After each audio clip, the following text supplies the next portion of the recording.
देश को आगे ले जाने का सपना लेकर कई लोग सबसे कठिन परीक्षा पास करते हैं, इंटरव्यू से गुजरते हैं और फिर एक बड़े अधिकारी बनते हैं, जैसे कि आईएएस ऑफिसर, कलेक्टर, एसपी। लेकिन जनप्रतिनिधि का होने का ठप्पा लगाकर कुछ लोग देश के ब्रेन कहे जाने वाले, देश की स्टील फ्रेम कहे जाने वाले इन आईएएस ऑफिसर से, आईपीएस ऑफिसर से जिस तरह का व्यवहार करते हैं, उसको देखकर शायद आप भी शर्मसार हो जाएं। जो ताजा मामला है वो कांग्रेस के एक पूर्व विधायक का है। संयम लोढ़ा इस वक्त हमारे साथ हैं, कुछ और मेहमान भी हमारे साथ जुड़े हुए हैं। कांग्रेस के पूर्व विधायक संयम लोढ़ा के ऊपर जो आरोप लग रहे हैं वो क्यों लग रहे हैं, पहले इन तस्वीरों में आप देखिए और फिर आप तय कीजिए ये नेतागिरी है या दादागिरी।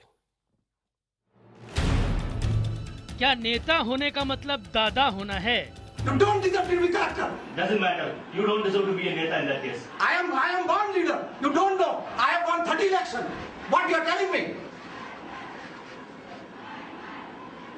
Just after losing 2 elections, if you speak like this, then you are a fool. You are not a character. Sir, please. बात हो गई सर, बहुत हो गई। आपको जो करना करिए। कर रहे हो, मुझे फूल कहने के लिए आप इधर नहीं आ। आप जो करना है करिए। या तो आप लोगों की बात सुनिए। कर लेंगे। लोगों की बात तो मैंने सुनी है।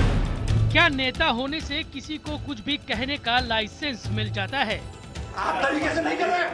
अच्छा नहीं लगा। नहीं तो हमें कोई ऐसे बोलने की जरूरत नहीं है। ये कोई तरीका नहीं है आपकी, जो बात करने का तरीका ये नहीं होता है। हाँ तो आप सीखेंगे, आपकी क्लास लगाना सीखेंगे उसमें। अगर नहीं सीख पाए तो हम एक प्रकरण सुना मैंने, एक प्रकरण के समाधान की बात बताया, कुछ नहीं सुना।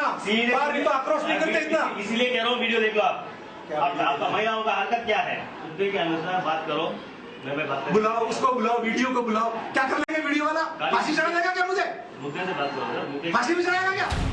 राजस्थान के सिरोही में अस्पताल में स्टाफ की कमी से संबंधित ज्ञापन देने पूर्व कांग्रेसी विधायक संजय लोढ़ा जब कलेक्टर श्रवण कुमार के पास पहुंचे तो उन्हें बेवकूफ तक कह डाला और जब कलेक्टर ने जवाब में जुबान संभाल कर बात करने की नसीहत दी तो दोनों तरफ तैश की नौबत आ गई। आप जनप्रतिनिधि हैं, शर्म आनी चाहिए आपको। आप इस तरीके से बात करते हैं। You don't deserve to be character. Doesn't matter. You don't deserve to be a Neta in that case. I am born leader. You don't know. I have won 30 elections. What you are telling me? Just after losing 2 elections, if you speak like this, then you are a fool. You are not a character. Sir please बात हो गई sir, बहुत हो गई। आपको जो करना करिए। कर रहे हो, मुझे फूल कहने के लिए आप इधर नहीं आ। आप जो करना है करिए। या तो आप लोगों की बात सुनिए। कर लेंगे। लोगों की बात तो मैंने सुन लिया। असल में ये है वीआईपी सिंड्रोम। नेता, विधायक या मंत्री बनने के बाद अक्सर दिखने वाला ये मर्ज हर जगह नजर आ सकता है, पार्टी लाइन से ऊपर उठकर। तभी तो कष्ट निवारण समिति की बैठक में बीते दिनों हरियाणा के स्वास्थ्य मंत्री का भी यही रवैया सामने आया। आपके सामने बता रहे हैं, ये एक बिक्री है वहाँ पे। वो तो सर जमानत पे आके फिर बेचना शुरू कर देगा। किसने तुम्हें रोक रहा हूँ? सर हम थोड़ी उनको जान से थोड़ी ना मारते हो, तो आके फिर करेगा अपना काम शुरू। आप बताएं हम क्या? आप लिखवा रहे हो, मतलब तो ये हो गया ना। अकेला हमारा मतलब पुलिस लिखवा रही है कि आपकी ये सोच है। सरकार तो आप किसने बैठे कुर्सी के ऊपर? सर शराब तो सरकार लिखवा रही है। सरकार लाइसेंस सरकार लिखवा रही है। सरकार को कह रहे हो आप। आगे ना जाए यार, हम भी पीछे खड़े क्या मारा है यार, तब आगे हम नहीं कर रहे, किसी धक्का मारा। नहीं सरकार जायज देती है, नाजायज तो भी बोलती है। हम नहीं बिकवा रहे सर, हम पर जो आप बिकवा रहे हो। नहीं सर, ये गलत बात आप मैं लिखिए भेज रहा हूँ सरकार। पब्लिक दीजिए, पब्लिक की चलिए ऐसे बैठो। Why? Legal I will not leave. How you leave? VIP syndrome कहीं भी दिख सकता है और फर्ज निभाने वालों की इसकी कीमत अपने आंसुओं से चुकाने की नौबत भी आ जाती है। कश्मीर में एक मंत्री के पीआरओ पर तो फॉरेस्ट अफसर को थप्पड़ मारने का आरोप लग गया। के मुताबिक वहाँ आए थे और मुझे थप्पड़ लगाई और जो मेरी टोपी है इसका बैज भी गया। महकमा जंगलात की इज्जत भी इसने मिट्टी में मिला दिया। महकमा जंगलात भी अपने घर के लिए नहीं करता था, लेकिन वो भी गवर्नमेंट के लिए करता था। ये पता नहीं कि किस काम के लिए वो ऐसा कर रहा है। नेताओं की साख पर बीते दिनों संसद में खुद पीएम नरेंद्र मोदी भी चिंता जता चुके हैं। क्या साख बचाने के लिए नेताओं को ऐसे आचरण से बचने की वाकई जरूरत नहीं है? Bureau report, IBN 7। नेतागिरी की जिस तरह की तस्वीरें सामने आ रही हैं, क्या देश का युवा इन्हें स्वीकार करता है? इन तस्वीरों के सामने आने के बाद कई सवाल खड़े होते हैं। सबसे पहला सवाल, क्या नेता होना किसी के साथ बदतमीजी करने की छूट है? क्या अधिकारियों के साथ बदतमीजी करने की छूट नेताओं को मिलनी चाहिए, वो किसी भी पार्टी के क्यों ना हो? तीसरा, क्या कुछ लोगों के गलत आचरण की वजह से नेताओं की साख गिरी है? चौथा, क्या राहुल गांधी ऐसे ही नेताओं के भरोसे पार्टी में जान फूकेंगे? पांचवा, क्या अनिल विज का साथ देना हरियाणा सरकार का सही कदम है?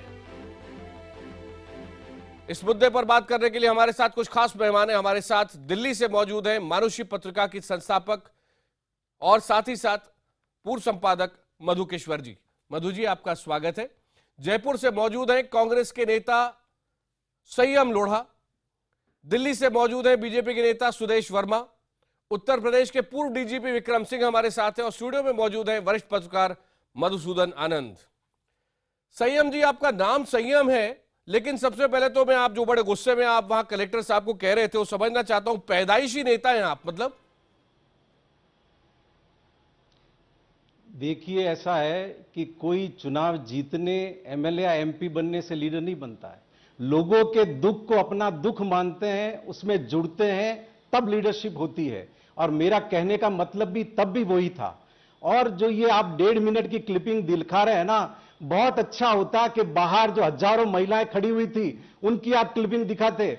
आप ये बताते कि आदिवासी महिलाओं से बलात्कार के बाद के अंदर हमने ये भी दिखाया है, मेडिकल नहीं होता है, सारी 4 दिन तक मेडिकल नहीं होता है उनका। आप बताते कि स्पर्म, क्या बलात्कार के मामले में 4 दिन तक मेडिकल नहीं होने के बाद क्या स्पर्म रहते हैं?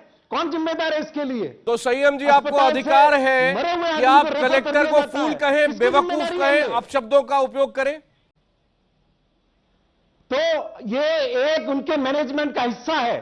भारतीय जनता पार्टी की सरकार में अपने नंबर बढ़ाने के लिए कलेक्टर क्या किसी एक दल का होता है? तो एडिशनल एसपी को बुलाते हैं, डीवाईएसपी को बुलाते हैं और ये कहते हैं कि इनको गिरफ्तार करो, इनके खिलाफ मुकदमा दर्ज करो। हम कोई क्रिमिनल है? 30 साल से हमारे खिलाफ कोई आपराधिक मुकदमा दर्ज नहीं हुआ है। लोगों के हक में काम करने का हमारा इतिहास है, हमारी परंपरा है। हम तो एक चींटी भी पैरों के सामने आती है तो उसको बचा के चलते हैं, ये हमारे संस्कार है। चींटी आपके पांव के सामने आती है तो आप बचा के चलते हैं? आपने अपनी खुद की क्लिपिंग देखी है बाद में, किस तरह से आप बात कर रहे हैं? उत्तर प्रदेश के डीजीपी रह चुके विक्रम सिंह हमारे साथ हैं। विक्रम सिंह जी, आपने वो क्लिपिंग खुद भी देखी है और पूरे देश के अंदर वायरल है ये क्लिपिंग। ये सही है बिहेवियर संयम लोढ़ा जी का? हम लोगों के हक में काम करने गए हैं। आकाश जी, मैं बड़ी विनम्रता के साथ ये निवेदन करना चाहूंगा हमारे पास में, और मैं ये कहना चाहूंगा कि जो भी बातें संयम जी ने कही हैं वो तर्क से बिल्कुल विपरीत हैं। इसमें कोई तार्किक शक्ति या बल नहीं है और जो भी बातें उन्होंने कही हैं वो सर्वथा अमान्य है। वो कितना संयम उन्होंने कार्यालय में दिखाया होगा उसका एक परिचय आपके स्टूडियो में भी दिख रहा है। मैं ये कहना चाहूंगा कि आपके कुछ भी बिंदु हो सकते हैं, उसको परिमार्जित तरीके से, शिष्ट तरीके से पेश किया जा सकता है। लोगों के हक में काम करना, आप अगर अफसरों का लेते तो मुझे बताइए ना। राजस्थान में इतने साल से वांटेड है टंडन आईपीएस ऑफिसर, राजस्थान में इतने साल से वांटेड है मोहंती, राजस्थान में वांटेड है संधू, क्यों नहीं उनको अरेस्ट करती? कहां है कानून का शासन? आपकी सरकार थी ना संयम जी पहले, तब क्या हुआ? बड़े बड़े लोगों के सामने। अब अगर आकाश जी विक्रम सिंह जी बात, अब अगर यहाँ पर असंयमित बातें होंगी तो सबसे पहले मैं ये बता दूं, विक्रम सिंह जी आप बोले।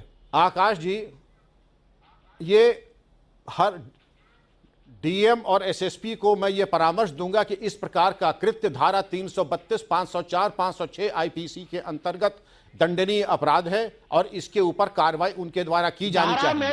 डीएम एसएसपी व्यक्तिगत कैपेसिटी में कार्यालय में नहीं बैठे हैं। शासन प्रशासन आप जरूर जानते होंगे श्रीमान जी, लेकिन अभी आप जो थे खुशकिस्मत थे जो चले गए, वरना और कोई कायदे का डीएम होता भेज देता हवालात आपको वहीं से। अरे मान्यवर, आप पीछे किसी मुगालते में न रहिए। कलेक्टर ने और आप लोग जो है को रियलाइज किया है और उसके बाद मेरे साथ बाहर आकर के पब्लिक को एड्रेस किया है, मेरे साथ बाहर आकर के। जी नहीं, आप बड़े खुशकिस्मत थे, आप बहुत खुशकिस्मत थे। आपको कोई कायदे का डीएम या एसपी नहीं मिला, वरना आपको भेज देता जेल अपने दफ्तर से और आपका सारा तर्क वहीं समाप्त हो जाता। आपको तर्क करने का, आपको दरअसल आपको डील करना चाहिए थानेदार को। आपका स्तर थानेदार वाला है और आपकी भाषा और शैली थानेदार के स्तर की है। आप वो अच्छी बात है, आप सर्टिफिकेट दे रहे हैं, अच्छी बात है। मधु किश्वर जी, आपने वो क्लिप भी देखी, आपने वो क्लिप भी देखी, अभी तक की बात भी आप सुन रही हैं। मधु किश्वर जी, आपसे जानना चाहूंगा, इस तरह का बिहेवियर, बरसों तक एक आदमी पढ़ाई करता है, 15-16 घंटे पढ़ाई करता है, तब जाके वो कलेक्टर बनता है, और उसको इस तरह के बिहेवियर का सामना होना चाहिए? देखिए, सवाल सिर्फ कलेक्टर का नहीं है कि वो इतना पढ़ा लिखा है।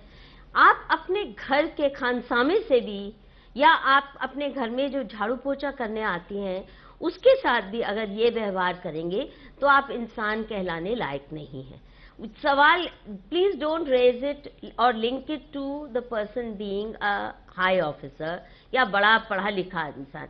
आप मुझे बताइए कि क्या किसी रिक्शा वाले के साथ ये व्यवहार सही है? किसी के साथ संयम जी बता सकते हैं, पैदाइशी नाम संयम है उनका, और वो होता तो बहुत अच्छा होता। नहीं, दूसरी लेट मी फिनिश। देखिए, ये जो हमारे नेताओं में आ जाता है अहंकार कि अगर एक बार वो चुन के आ गए तो वो राजा है, और उसमें पूरी तरह से चाहे गुंडागर्दी करें, चाहे इस तरह का दंगा करें। अगर टीवी पे ये हाल है कि हमें डर लग रहा है इनकी आवाज से, मैं अभी सुन रही थी, मुझे सच में दहशत लग रही थी। अगर हम जैसों के साथ भी ये तहजीब से बात नहीं कर सकते, यहाँ उनके ऊपर कोई चिल्ला रहा नहीं, हम में से कोई उनका नुकसान करना नहीं चाहता, अगर ये तहजीब है टीवी पर, तो आप अंदाजा लगा सकते हैं कि क्या तहजीब होती होगी इनकी आम नागरिकों के साथ या अपने घर के नौकर चाकरों के साथ।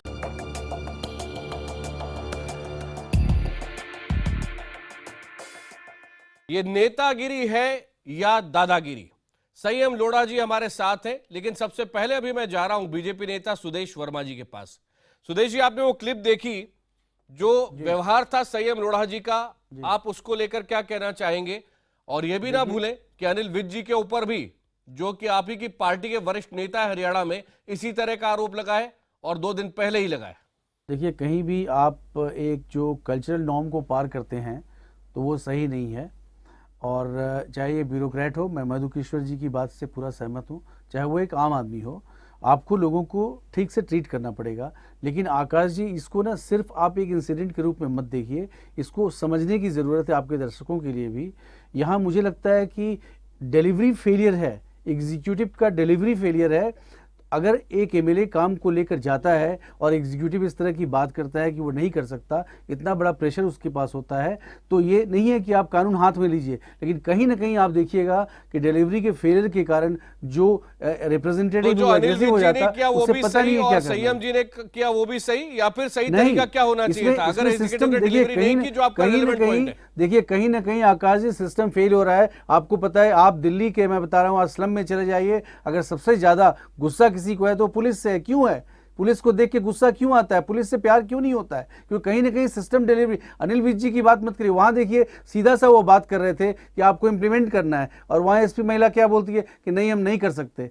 तो वहां की वो बात दूसरा है। यहां अगर आप बात करें तो यहाँ वायलेंस यूज किया जा रहा है, फिजिकल वायलेंस नहीं यूज करके वर्बल वायलेंस यूज किया जा रहा है, वो अच्छा नहीं है। लेकिन आपको पूरे ओवरऑल देखना पड़ेगा, क्या ये सही है या गलत है, और कैसे इसको सुधारें, कैसे ये रिपीट ना हो। इसके लिए आपको कॉम्प्रिहेंसिव सिस्टम के हिसाब से अनिल विज को आप जस्टिफाई कर रहे हैं फिर जो वो कर रहे थे? नहीं, मैं क्या बोल रहा हूं, मैं ये बोल रहा हूं कि अगर अनिल विज बोलते हैं कि बूट लिगिंग हो रहा है, लिकर स्मगलिंग हो रहा है, उसको आपको कंट्रोल करना है, और वो महिला बोलती हैं, तो वही तो संयम लोढ़ा भी कह रहे हैं, वो भी कह रहे हैं कि भाई जनता परेशान है, काम कीजिए। तो उन्होंने क्या किया? अगर वो बोले कि नहीं आप चले जाइए मीटिंग से, वो खुद बाहर चले गए। क्योंकि महिला आपको वो क्या करते हैं बताइए? अगर वो अथॉरिटी है वहां पर बैठे हुए हैं, आपके साथ भी होता है, तो आपके रिपोर्टर होते हैं, आप अपने रिपोर्टर को बोलते हैं कि आप ये चीज लाओ, वो रिपोर्टर नहीं करता है, तो आप क्या करेंगे? हम कभी इतनी बदतमीजी अगर चिल्लाएंगे तो वो चले जाएगा एनबीए के पास में। आप अच्छे से जानते हैं, इसलिए मैं आपसे ये जानना चाहूंगा, आप संयम लोढ़ा जी के साथ हैं या इनके विरोध में हैं अभी? नहीं, मैं बिल्कुल विरोध में हूं, क्योंकि इन्होंने दायरा पार किया, नहीं करना चाहिए। लेकिन सिर्फ इसलिए नहीं कि वो आईएएस को भी अपनी रिस्पॉन्सिबिलिटी को समझना चाहिए कि एक पब्लिक रिप्रेजेंटेटिव जब आता है तो उसके साथ भी संयम से पेश आना चाहिए, और कोई प्रवोक है तो उससे कैसे डील किया जाए उन्हें मालूम है। अभी बता रहे थे कि विक्रम जी की नहीं, आप एक्शन ले सकते हैं, एक्शन बिल्कुल आप ले सकते हैं अगर आप एक एग्जाम्पल देना चाहते हैं, लेकिन आप देखिएगा कि ऐसे एग्जाम्पल से कैओस हो जाएगा, सिस्टम कहीं ना कहीं चरमरा रहा है, गवर्नेंस प्रॉब्लम है। आपसे जानना चाहूंगा, देखिए मैं तो ये क्या ये आइसोलेटेड इंसिडेंसेस हैं और किसी एक पार्टी से रिलेटेड भी हैं क्या? नहीं, बिल्कुल आइसोलेटेड इंसिडेंट्स नहीं हैं। ये एक पॉलिटिकल कल्चर बन गई है कि जो नेता बनकर आता है, चुना हुआ प्रतिनिधि बनकर आता है, वो समझता है कि तमाम संसाधनों पर, सरकारी संसाधनों पर उसका पूरा हक है। वो किसी भी तरह से जो उसके प्रतिनिधि हैं उनके साथ किसी भी तरह से पेश आ सकता है। क्या ये शालीनता का तकाजा है? क्या इस तरह से किसी को बात करनी चाहिए? जैसा कि मधु किश्वर जी ने कहा कि आप अपने नौकर से भी इस तरह से बात नहीं कर सकते। संयम जी, अनिल जी ने जो किया, अनिल विज जी ने, वो भी ठीक था और आपने क्या वो भी ठीक है, आपको ऐसा लगता है? ऐसा है मान्यवर कि लोग रोजाना 50 लोगों से मिलते हैं और इस प्रशासनिक एट्रोसिटी की शिकायतें सुनते हैं, और सुनते सुनते उनकी सारी तकलीफ हमारे मन में होती है। आप जनता की सेवा करना चाहते हैं, ये भाव सिर आंखों पर संयम करने का हमें गिरफ्तार करने की धमकी दी, ये कोई तरीका होता है कलेक्टर का? हमने 50 कलेक्टर देख लिए, अभी पहले कलेक्टर है क्या? नहीं संयम जी, गिरफ्तार करेंगे हमको। संयम जी, लेकिन बात करने का तरीका आपका फिर भी गलत है। आपको अपनी गलती समझ में नहीं आई?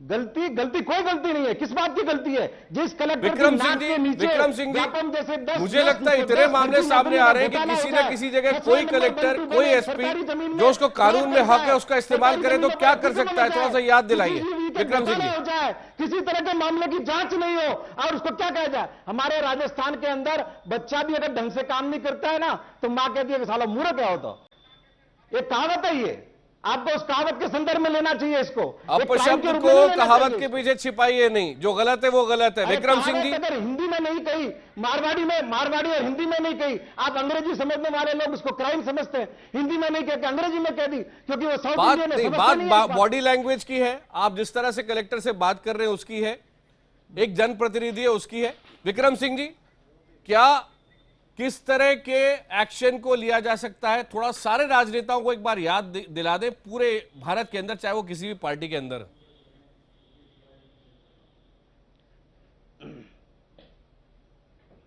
आकाश जी, सबसे पहले मैं ये निवेदन करना चाहूंगा कि प्रत्येक जनप्रतिनिधि का सम्मान करना ये एक उत्तरदायित्व है, प्रशासकीय उत्तरदायित्व है सभी आईएएस, आईपीएस और सभी सरकारी सेवकों का। वो चूंकि अनुशासित होते हैं, उनकी कार्य संस्कृति में है कि राजनेताओं का सम्मान करें, जनप्रतिनिधि सम्मान करें, लेकिन ये न समझें कि डीएम, एसएसपी केवल अपने लिए सिर्फ नौकरी पेशा लोग हैं। नौकरी तो है ही है, लेकिन वे संविधान और राष्ट्रपति का प्रतिनिधित्व भी कर रहे हैं, और वर्दी उनकी जो है शासन, प्रशासन, संविधान का प्रतिनिधित्व कर रही है। और वर्दी का और संस्था का और कार्यालय का अपमान दरअसल संविधान का और राष्ट्रपति का अपमान है। और जो कानूनी पहलू है, कानूनी पहलू से भी हम अनभिज्ञ न रहें। सरकारी राज सेवक के ऊपर कार्य में बाधा पहुंचाना, अब शब्दों का प्रयोग करना, धारा 332 आईपीसी, 504 आईपीसी और 506 आईपीसी जो कि नॉन बेलेबल ऑफेंसेस हैं, इसकी चूंकि इसकी व्यवस्था शासन, प्रशासन, संविधान ने दी है, ये कोई व्यक्तिगत डीएम, एसएसपी ने नहीं लागू किया है। बिल्कुल, बहुत बहुत धन्यवाद। सभी मेहमानों का समय समाप्त हो रहा है, लेकिन संयम जी, हम ये कहना चाहें कि जनता का काम करना बंद ना करें, लेकिन बात का तरीका आप ही को नहीं, सभी नेताओं को बदलना होगा, क्योंकि आज का भारत इसे बहुत अच्छा नहीं मानता।